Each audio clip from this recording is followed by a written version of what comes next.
O Rio de Janeiro continua lindo. Ou seria melhor dizer, a cidade maravilhosa está cada vez mais violenta? Este é o Visão Libertária, sua fonte de informações descentralizadas e distribuídas.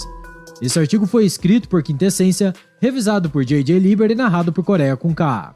O Rio de Janeiro mergulhou num caos de violência e destruição na última segunda-feira, dia 23 de outubro. Após uma série de atentados promovidos por integrantes de facções criminosas, a cidade maravilhosa acumulou um saldo aterrorizante.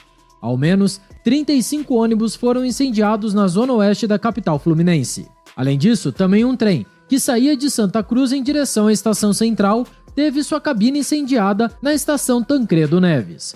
Em decorrência disso, houve fechamento parcial dos trechos do trem. A polícia militar chegou a impedir que um grupo formado por 15 bandidos ateasse fogo em um caminhão na Avenida Brasil. Porém, as cenas de terror e destruição deixaram sua marca na cidade e causaram toda sorte de transtornos aos cidadãos. As linhas de transporte público do corredor Transoeste também foram interrompidas. Já as aulas nas escolas do município foram suspensas, em virtude do estado de violência em que a cidade se encontra. As autoridades municipais, inclusive, colocaram a capital em estágio de atenção, que é o 3º nível, numa escala de 5 níveis de risco, e que significa que uma ou mais ocorrências já impactam o município, afetando a rotina de parte da população. Pelo menos 12 bandidos foram presos, na sequência dos atos criminosos, para serem enviados para presídios em outros estados. Nas palavras do governador do Rio de Janeiro, Cláudio Castro, essas ações devem ser classificadas como atentados terroristas. Sem dúvidas, esse é um cenário de guerra urbana, que deixa a população carioca completamente aterrorizada. Mas afinal de contas, o que atirou a cidade maravilhosa nessa situação deplorável? Ao que tudo indica, a ação dos criminosos foi uma represália, motivada pela morte de um miliciano de renome na região em uma operação da Polícia Civil. Trata-se de Matheus da Silva Rezende, de 25 anos, que era conhecido no meio criminoso como Faustão. O bandido era sobrinho de Luiz Antônio da Silva Braga, Ozinho, chefe da maior milícia da cidade, outro criminoso de grande periculosidade. Faustão tinha em suas costas um envolvimento em pelo menos 20 homicídios e era o segundo em comando na facção, logo abaixo de seu tiozinho. O jovem criminoso, segundo relatos, gostava de desfilar pelas áreas de controle de sua milícia portando um fuzil AK-47. Faustão foi passado pela Polícia Civil do Rio de Janeiro horas antes do início da onda de caos. Os bandidos, portanto, estariam respondendo à morte do chefão. As milícias, como bem se sabe, são uma praga na capital fluminense e também em outras cidades da região. Originalmente, as milícias surgiram como grupos armados que vinham por objetivo combater o domínio das facções criminosas, especializadas no tráfico de drogas nas comunidades carentes. Os milicianos, em pouco tempo, conseguiram expulsar as principais facções cariocas de diversas favelas. Mas aí, a coisa começou a desandar rapidamente. Logo, as milícias passaram a cobrar taxas de proteção para os estabelecimentos comerciais de forma violenta. Depois, começaram a cobrar taxas de diversos serviços, como fornecimento de internet, transporte por vans e motos, TV a cabo, dentre outros. Por fim, as milícias trouxeram as drogas de volta para as favelas. Agora, existe até um nome que define a atuação desses grupos no Rio de Janeiro. São as narcomilícias, facções criminosas independentes que se aliam aos grupos já consolidados, para fazer o que sempre foi feito. Ao que tudo indica, o finado Faustão era uma ponte entre a milícia comandada por Zinho e os traficantes das outras facções criminosas da cidade. O caso da onda de violência na Cidade Maravilhosa nos mostra, mais uma vez, que o Estado é incapaz de proteger a população, algo que supostamente é sua principal função. O Rio de Janeiro, infelizmente, parece ser um caso perdido.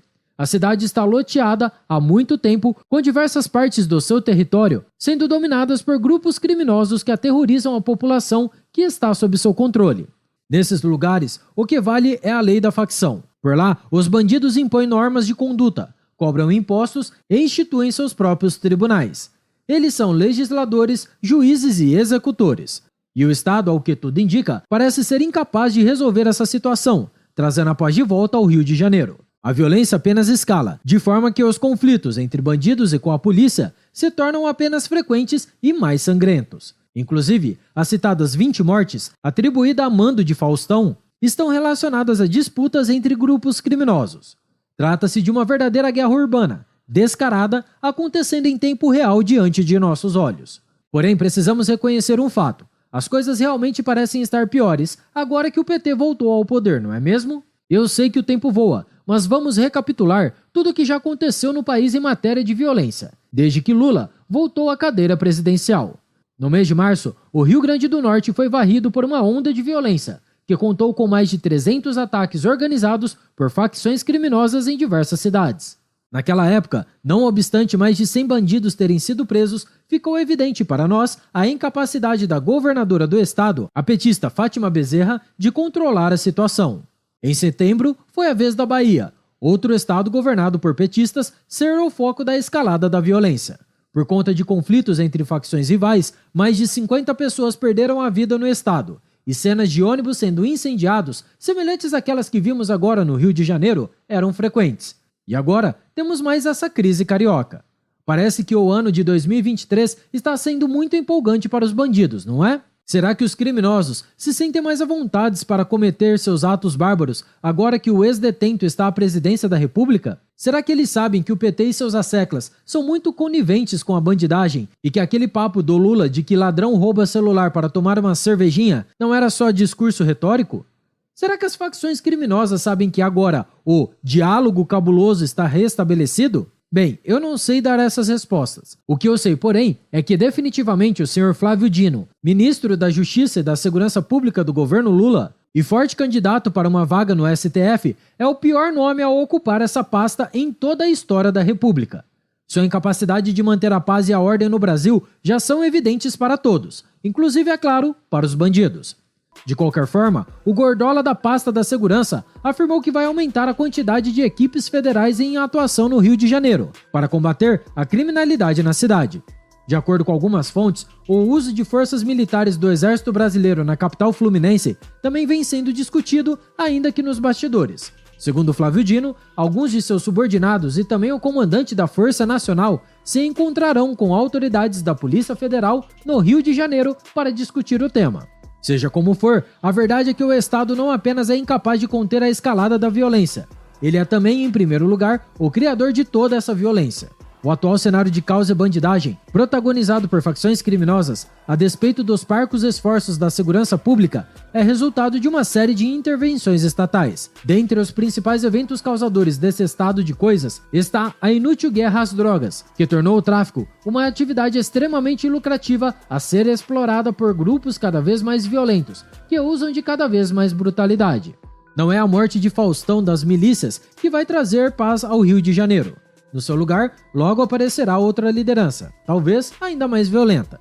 É isso que temos visto acontecer no Rio e em tantas outras cidades brasileiras. O crime organizado se tornando cada vez mais violento, cruel e metódico. E o Estado se torna cada vez mais ineficiente no combate a esse sistema que foi criado por seus erros e incompetência. No final das contas e no centro de tudo isso está, de fato, a maior de todas as milícias, o governo brasileiro. Obrigado por sua audiência. Se você gostou do vídeo, compartilhe em sua rede social. Caso deseje ser avisado de outros vídeos, clique em se inscrever e depois no botão da campainha.